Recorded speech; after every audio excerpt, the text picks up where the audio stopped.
আলাইকুম। ওয়ালাইকুম আসসালাম। কেমন আছো? আছি, ভালো আছি। কি করেন?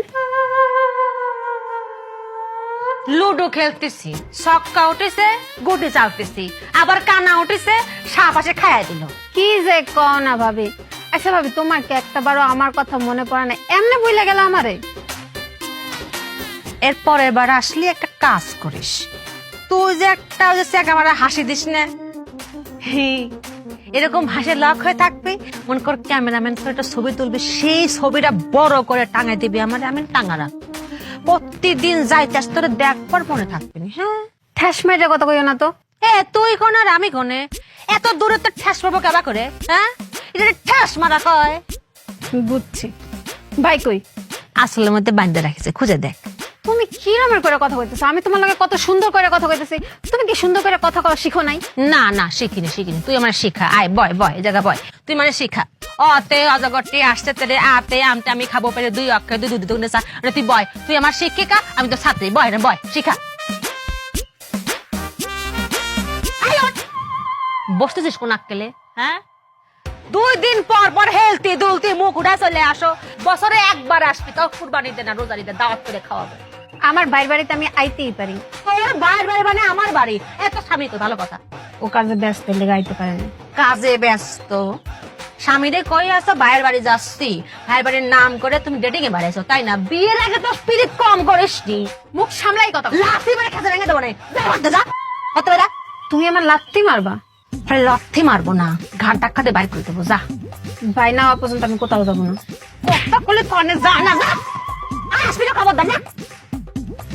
ভাই লাগাইছে, ভাইরে বাইর করে দিছে ঘরেতে। আর বোন আসিছে, জুটিছে আইসে।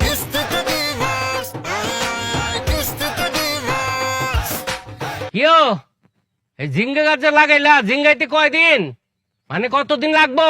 এই বে জানতো খালি প্রশ্ন করেন, নিজের কাম করতে না, নিজের কাম করে নিয়ে জান। একটা কথা জিগেলাম, কয় প্রশ্ন করি। আরে মিয়া, জানতে চাইছি, এটা আমার দোষ?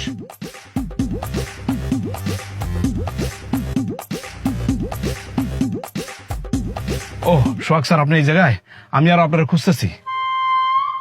আমিও তো খুঁজতেছি। আরে কি কোন আমার খুঁজতেছেন মানে? আমার নাম করলে যেই কেউ দেখাই দিব। ম্যাডামের নাম্বার।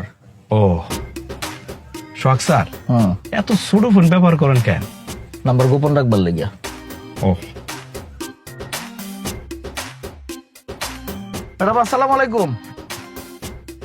জি ম্যাডাম, আমি ওই যে জমির কাছেই আছি।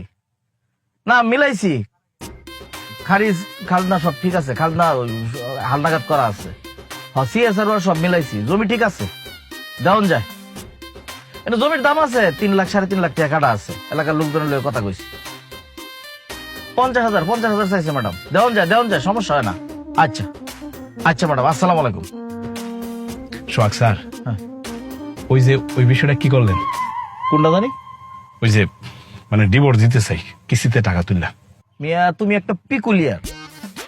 কত মানুষ দেখছি দুনিয়ার মধ্যে, তোমার মতো এরকম পিকুলিয়ার দেখছি না। মানুষ বলে ডিভোর্স দিব, এটাও কিস্তিতে। ডিভোর্স কেউ কিস্তিতে দেয়? বিষয়টা বুঝছেন না আপনি?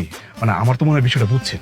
খালি আমি না, আমার মতো এরকম হাজার হাজার মানুষ কিন্তু কষ্টে আছে, মানে কষ্টে থাকে কিন্তু কিছু কইতে পারে না। ওই যে সমস্যা একটাই, কাবিনের টাকা। আর মায়া মানুষ যে কি চালাকের চালাক, বিয়ের সময় কাবিনের টাকাটা একটু বাড়ায় নেয় যাতে কোনোভাবেই ডিভোর্স দিতে না পারে।